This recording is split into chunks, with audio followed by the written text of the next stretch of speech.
you're not going to have it all figured out at 20, 25, 27, and you're still really not going to have it figured out at 35, 37, 50. But if you take the mindset that things are going to change, you're okay with change, and you're going towards a goal, but then it's going to kind of zigzag a lot, that's okay. Because I think that one of the bigger things that we do is we set an expectation that we got to be here, but it really never, it's never that straight line, you know? Well, and it's life is a giant experience.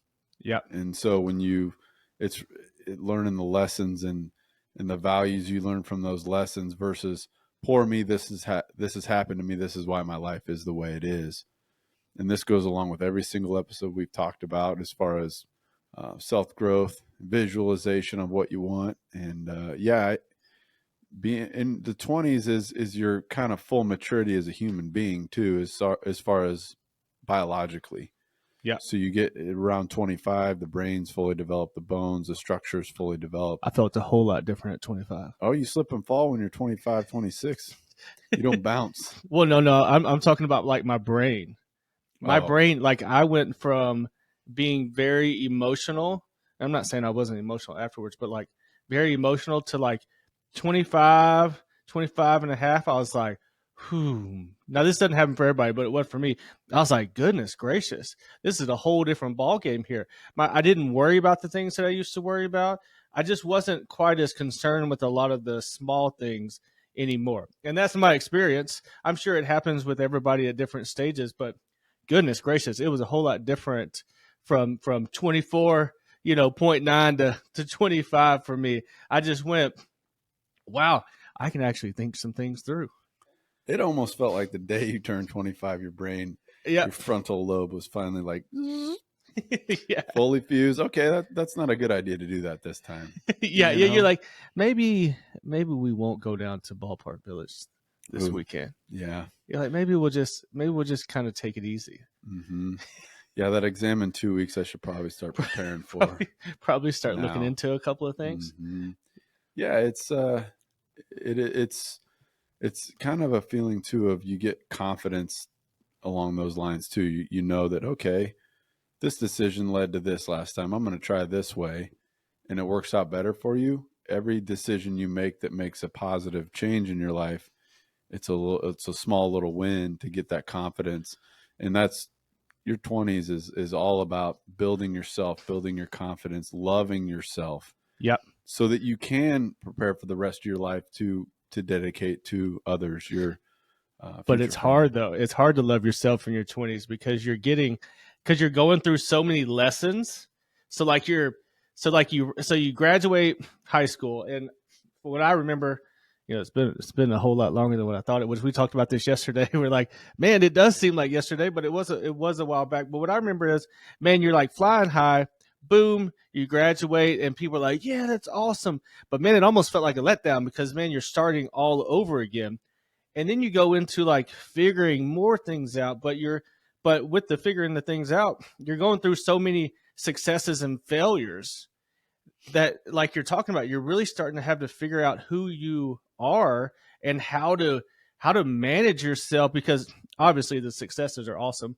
I mean, that doesn't bring your day down at all, but there's more failures. And so when those failures comes, you're like, goodness gracious, am I doing the right thing? Am I going? So college or working, whatever it is, am I doing the right thing? And then you throw in the emotional component of, usually in your 20s, you're dating, you're getting pecked. I really like this girl. Oh, we dated for a couple. No, she doesn't like me. Mm-hmm. And then you're like, oh no. So then you get hit again. And so in your 20s, you're really just you're just getting hit a lot and trying to figure it. So like I was saying, it is sometimes it is tough to go, hey, I love myself for who I am. Yeah, because there's a love for the ego, and then there's a love for your personal self growth. And especially we can relate to being males. And I would probably like to think that a majority of the problem in that, from 18, well, really, you get into the puberty ages, but especially 18 to 22, there is just a lot of ego there. Lots of ego. And it's natural. If you really think back to times when, Young men were developed to go to the military Yep. at 18. And it's that, okay, I got my fight, and then let me puff out my chest and show everybody how tough I am. And I think that's a lot of battles and struggles and again, we can relate because we are males. And Yep. but it is a duty as a male. You have a responsibility to make yourself the best man you can be, so that that we can have better men and leaders in the world. And that's for all, men and women. And Yep. and again, we're just talking because we know the mindset of dudes. Yep. And how we think. And there's those bro days.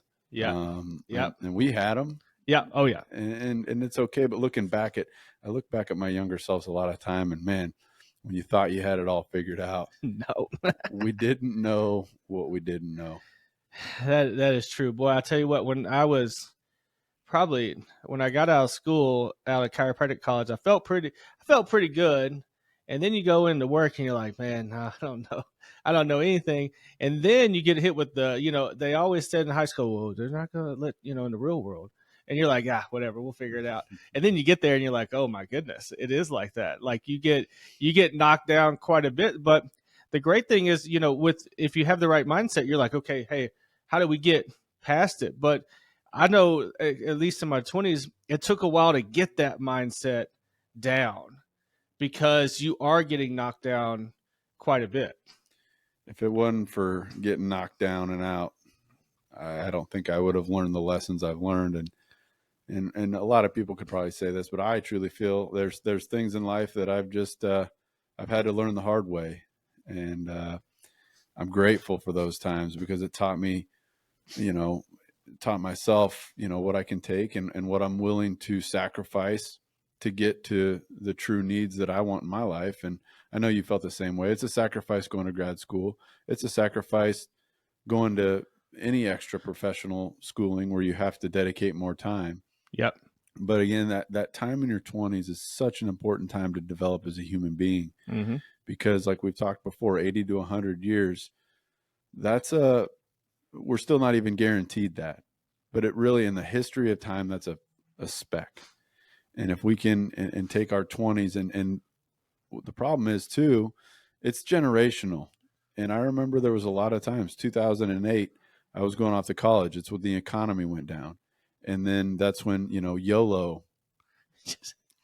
You ain't got no money, we just go out there and do it. YOLO, you only live once. Oh, I could die. And there's some truth to that. You never know when your time is. But it's still living past the weekend. Yeah. Planning for your life and developing. You're not missing out on the parties. You're not, like you mentioned with Ballpark Village. And I remember, I'm feeling left out. I'm going to skip studying tonight and go down and have some fun. We're going to PBR. Yeah. Get after it. Let's get after it. Oh, man. Hey, if the Cardinals are playing, though. Yeah, we can do that. Let's get into some. So we did a little research here, because we wanted. So we know what we went through. We know the struggles and some of the decisions that we had to make. But we want to look into, what does the good old internet say? Because the internet is the whole collective group of everyone. So basically, one of the things is everyone, and especially nowadays, you watch, and this was very prevalent with me and Dr. Agan. So when we were coming through high school, those iPhones start coming out, and then you got YouTube is booming. Everybody's getting on YouTube, and they're telling you, I can teach you how to make $50,000 in 2 days, blah, blah, all these different things. And then you see all these kids that are in their 20s, and they're just driving Lamborghinis, they're doing all these things. And that's the first time anybody has seen some of those things. And we're like, man, I've got to crush it in my 20s. I've got to. Mm-hmm. And I felt that way. I was like, man, I've got to go. But we're here to tell you, you don't actually have to totally crush it in your 20s. You have plenty of time to do whatever that you want to do. The 20s, yes, if you do crush it, awesome. That is great. But your 20s is set up for, like we were talking about earlier, that learning curve, that learning process, polishing yourself up. That way, when you do get into the opportunity that will be out there at some point, then you can crush it. Whether it's in your 20s, your 30s, or 40s. I believe they said, and I don't know the exact, but I think Colonel Sanders didn't invent the KFC until he was like 60. Yeah, I don't think he ever actually saw a KFC store. Right, right. exactly. But you would say he crushed it, right? I mean, yeah, he left a legacy, you Yeah. know, and it wasn't, I believe it might've been just some gas station chicken or something that he came up with. And yeah, it's, you know, you're right. It's a compound effect of good things over time. And I believe even as almost approaching 35, as I get older, I realize that it's really how you adapt and learn from the hard times, Yep. because that's what's going to mold you. That's what's going to really change the trajectory of your whole life. If you can, you know, sit back and go through those tough times and realize that it's not going to end tomorrow. Life does move on. And in the 20s is, you know, 18 really is kind of in that category too, because you're graduating high school and now it's on to the next step. I know after talking to a lot of peers and friends, around 22, you have a big decision to make. It's time to move out of mom and daddy's house. It's time to grow up and to find your path and your journey, because if you don't gather that confidence in accomplishing a goal or you know, reaching for the stars, so to speak, you'll be stuck in the same rut, because then you'll get comfortable, and that's only human nature to do that. Yep. But if you take your 20s and you go, okay, I'm going to take this 10 years of my life and develop myself and love myself, learn to connect and love with others, then you move on in your life, and it's constant growth. It's never gonna. We're never done learning. Nope. That's the beauty of it. And so, yeah. Yeah, I mean, especially at I'm 31, going to be 32 this year. When I was 26, 27, I wasn't kind of hitting some of the goals I had set for myself. I wasn't hitting the expectations that I felt like I needed to do, or maybe expectations that maybe some others, or I thought others maybe had some expectations for me. I remember thinking, man, I just hadn't. I'm not doing it. I'm failing. I'm not getting to where I want to be.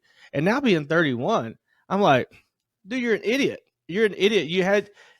It's fine. You're going down your path. You're going down where you're supposed to be. You continue to get better, like you say. You just continue to get better. And then when the opportunity is there, boom, hit it, and then go. Mm-hmm.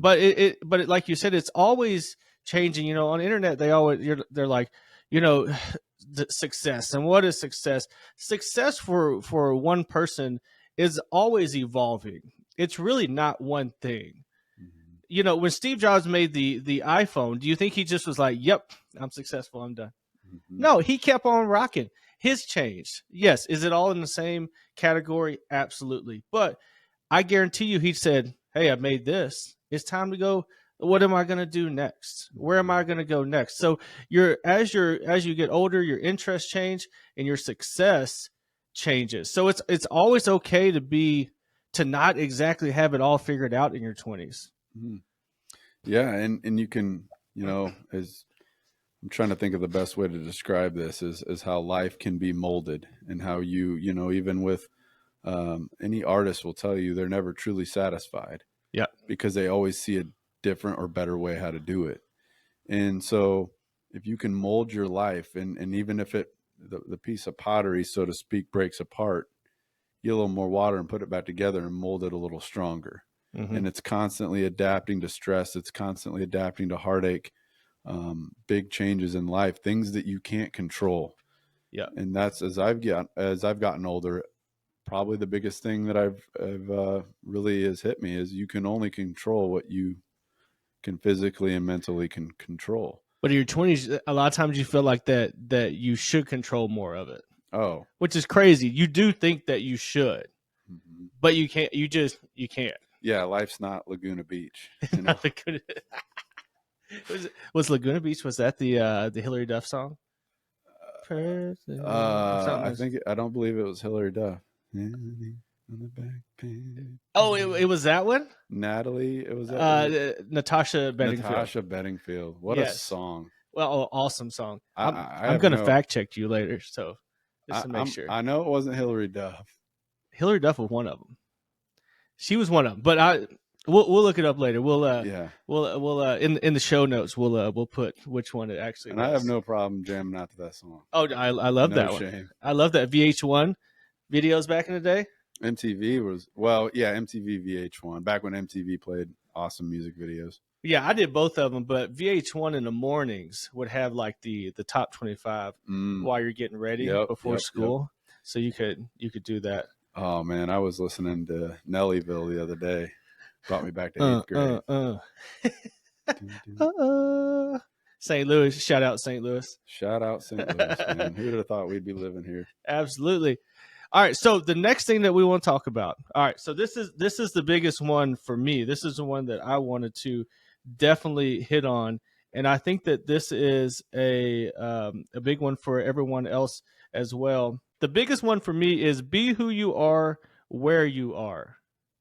So one of the biggest things that I struggled with mid to late, I say probably all of the 20s, was I was always thinking about the future, which is not a bad thing. It is awesome to think about the future, plan towards your future, start going in a certain direction. But what I did was I focused so hard on where I wanted to go that I actually missed a lot of other things that were all around me. So I think one of the things, if I had any advice for someone that's going through the similar thing, and this really actually goes 30s, 40s, 50s, 60s, this can go all the way. Be who you are, where you are. So if you're in a certain situation, if you're out with friends, be there with those friends. You can think about your potential business or your school later. Just be there. Be there where you're at. If you're hanging out with family, be there with your family, not thinking about, oh, I need to do this or I need to do that. And a lot of that comes down to procrastination. If you're procrastinating a lot, which we all struggle with, then all that stuff lingers in your mind for all day because you're not utilizing your time as well as it could. And then you're just thinking about it all the time. So it's very important. Life is fun. Life is not all about just working your ass off and achieving or whatever, success, money. It's not really about that. It's about having a good time where you're at. And then afterwards, you can get some of those things if you would like to, but be where you're at, be conscious of what you're doing. And that way you can feel the full effects of life, not just what's my future going to be like. Imagine too that we're spreading ourselves too thin. Yeah. You got to keep your circle tight and spread love to all those around you. But it really is not spreading yourself too thin, being present in those moments that you're called to be, with family, friends, close ones. You got to be accountable on being in those present moments, because I've always tried to keep in mind that you never know when it's the last time you're going to see someone. Yeah. And, whether it's a goodbye or whatever that is, you never want that to be something you look back on and regret. So when it comes to those moments, and we're all human, we're going to be distracted with a love life or business or whatever that is, distracting us, fantasy football for all that matter. Yeah. And it's tough with the world of distractions like we've talked about. But yeah, being present, even in your 20s, when it's like you got a bucking bronco in your soul at that age. You got so much energy and piss and vinegar to get out there and do the things, but it's so hard to control that. Yep. And it's not till you get knocked off that sucker that you're going to realize who you are, man. Yep, absolutely. Yeah. But it's just all about enjoying it. Enjoy it. But it's so tough nowadays with, you scroll through that social media, and let's say a person that you kind of know, hell, he's in Hawaii having a great time, and you're sitting in a library studying, or you're working, you're delivering pizzas, whatever you're doing. You get down, and you're like, oh, I got to work harder. I got to get to this place. But really, it's all about working on yourself. And like the episode that we talked about before, not comparing yourself to others, being happy for that person and working towards getting there. But you're okay because you're not there yet, but you'll get there. No big deal. Really, if you talk to anybody that has gone through their 20s and you ask them about their 20s, they'll tell you there was some life-changing moments. Some really good times. Yeah, great times and not so good times. But then when you look back, even if I look back 10 years ago at being 24 years old, those problems compared to life today, it's a different level. It's a different beast. Yep. You're going to grow. And so all those lessons you learned and I mean, really in life, you know, from 0 to 18, you're an adolescent. You know, you get 18 into the 25, and that is you take those 18 years that you were raised with those values and everything, and then you kind of go out and fight for yourself.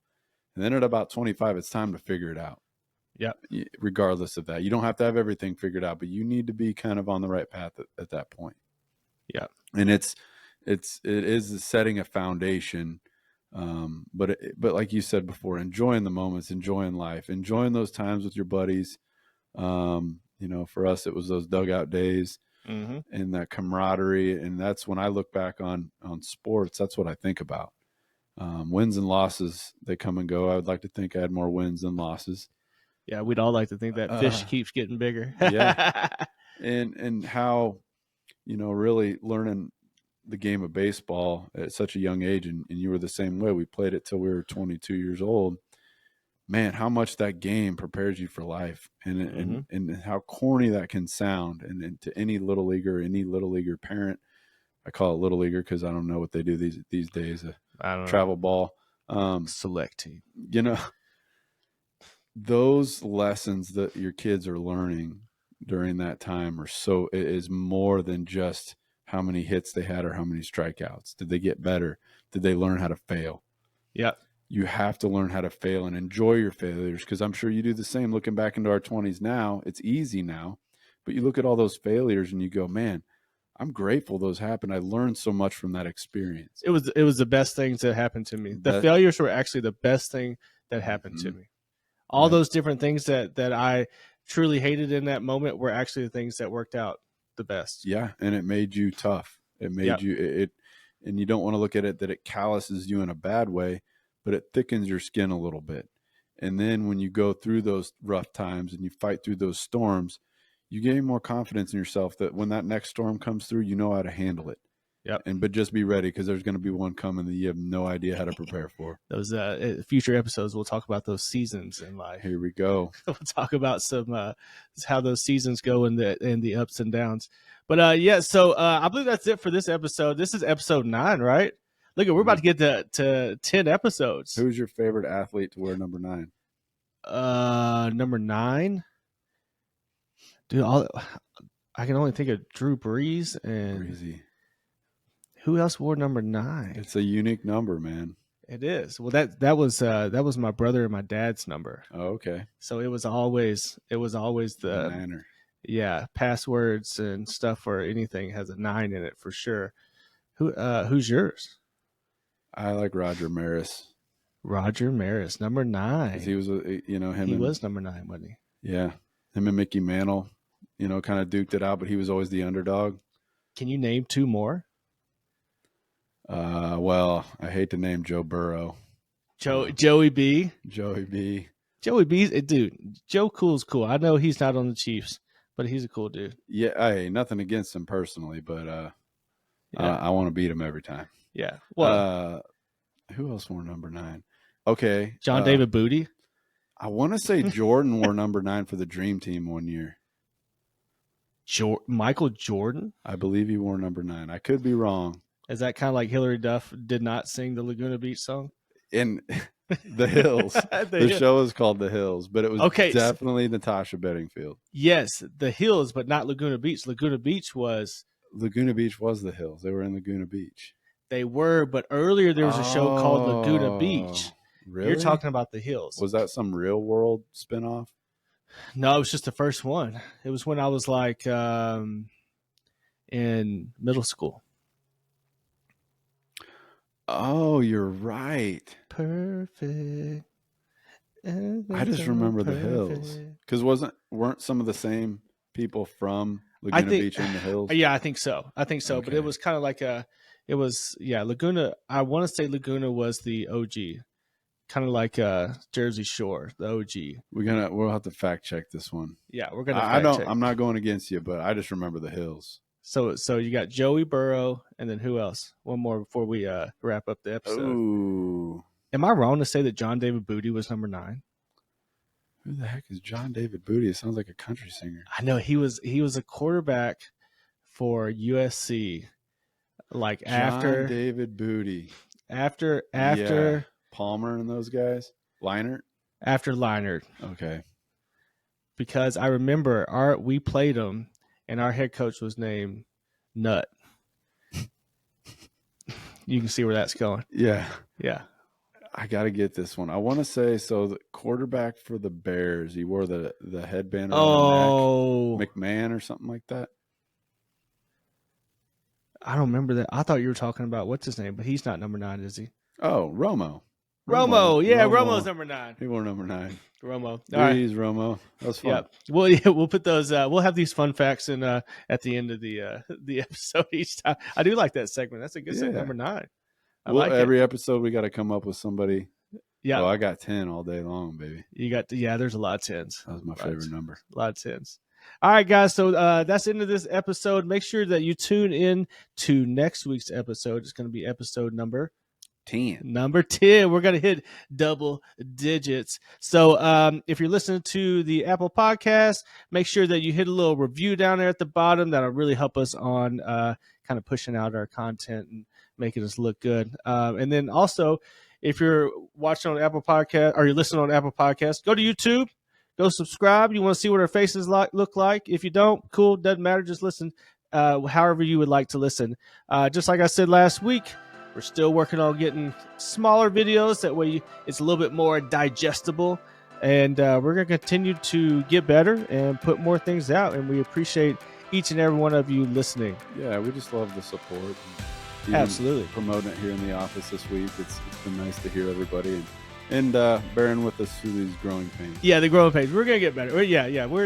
There might be some and some stuff like that, but we're going to crisp stuff up. So, hey, we appreciate it. We'll see you next week.